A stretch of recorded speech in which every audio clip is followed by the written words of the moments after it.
the hardest working radio show in the business, The Charlie Kirk Show. All right. I want to tell you about our friends over at Refy. That's YREFY.com. They are amazing patriots. They've stood by this show. They've stood by Turning Point. They sponsor the national campus tour. That's YREFY.com. Did you know that private student loan debt in the U.S. totals over $300 billion, and about $45 billion of that is labeled as distressed? So if that is you, or if you are holding distressed or defaulted private student loans that others will not touch, Refy will work with you to come up with a custom loan payment based on your ability to pay.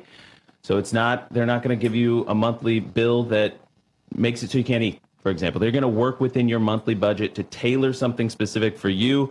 So when you are feeling stressed out, when you're feeling like you can't make it, go to yrefy.com or call them at 888-YREFY34. If you have co-borrowers that you need to get off that loan, you can get them off. Mom and dad can get some relief, or kids can get some relief, however that is working out.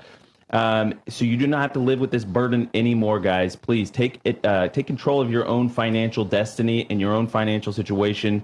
Have Refy help you out. Please check it out, yrefy.com. 888-YREFY34. All right, so we're going to switch topics here a little bit in the next segment. Sean Davis from the Federalist, CEO and co-founder of the Federalist, and then we have Lomas. Lomas, you've got a new show. You've got 40 seconds to tell us about it. Yeah, so I got a new show on The Blaze with Christopher Rufo and Lomas. Please subscribe on YouTube. And you guys would make a great podcast. I think so. Yeah. I mean, look, we've been talking here about like this kind of disintegration and chaos and all the psychodrama going on the right now. And it feels like we're kind of unmoored, and there isn't any real like calm, dispassionate analysis of what's going on. And so, I don't want to promise too much, but the idea of the show is that Chris and I, we're just going to do it once a week. It's not going to be reactive to the news or anything like that. We're going to kind of take a distance approach and try to unpack exactly what's going on the right and better understand some of these forces. Well, we'll keep talking about that because Sean gave us a little pump up in the break that I want to get to. Welcome back, National Radio. 1 second.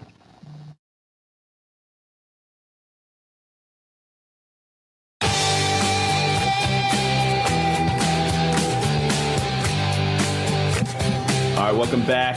Radio stations across the country. I'm Andrew Kolvet, joined by Sean Davis and Lomas, a.k.a. Jonathan Kooperman, Passage.Press, Passage.Press. Passage.Press, that's right. Great publishing company, great news, analysis, commentary. The Federalist is one of the best guys. You got to check out both of these guys' work. Truly important now. So you've got a new show coming out, a podcast with Christopher Rufo. The great Christopher Rufo. And you're talking about this psychodrama on the right. Yeah. And I think like in the long run, this is actually, I think, yes, I said something on Twitter yesterday that what God has unleashed, man cannot stop. Mm-hmm. And that doesn't matter if it's people that we perceive as conservatives or liberals or whatever. I really believe that what God has unleashed in Charlie's assassination, his martyrdom, that man cannot stop. It will take its course. The gospel will march forward.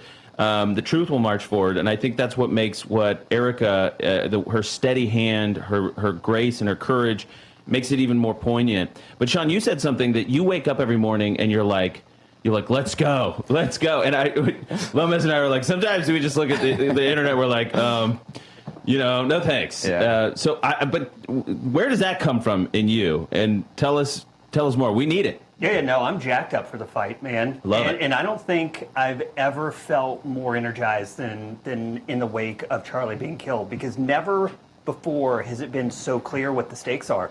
It's good versus evil, period. And here's the thing that should encourage everyone. We are going to win. Yeah. We're going to win because we are behind a God who doesn't lose.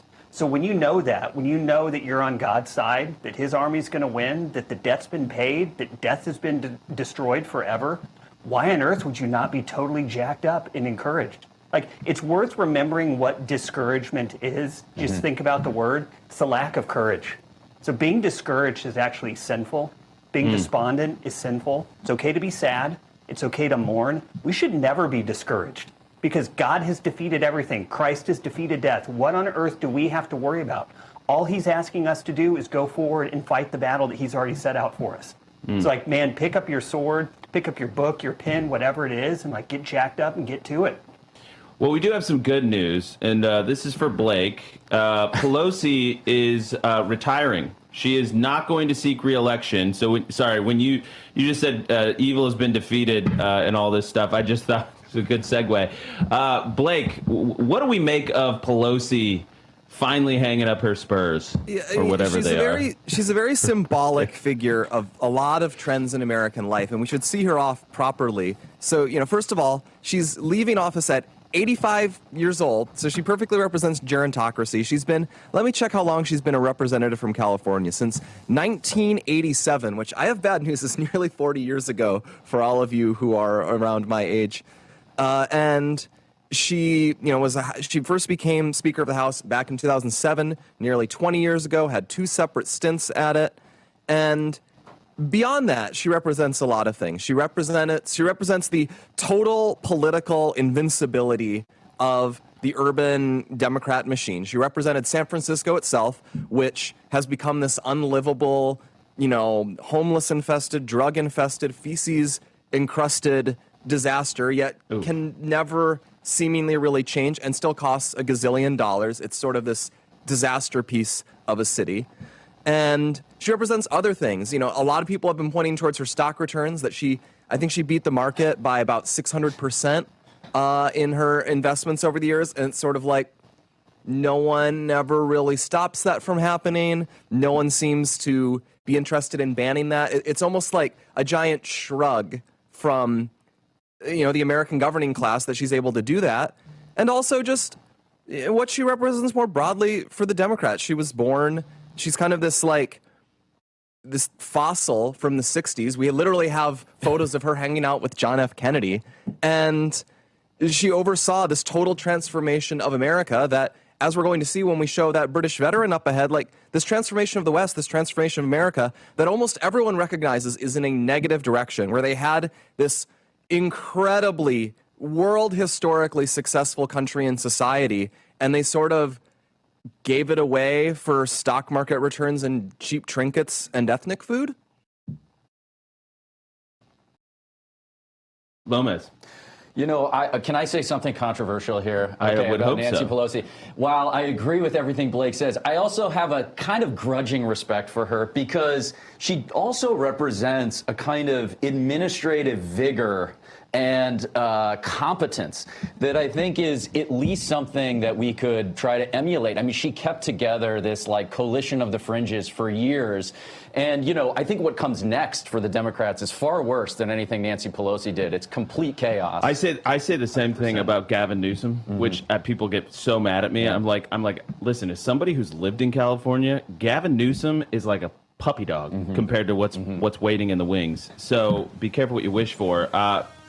Going to take a quick break. We'll be right back.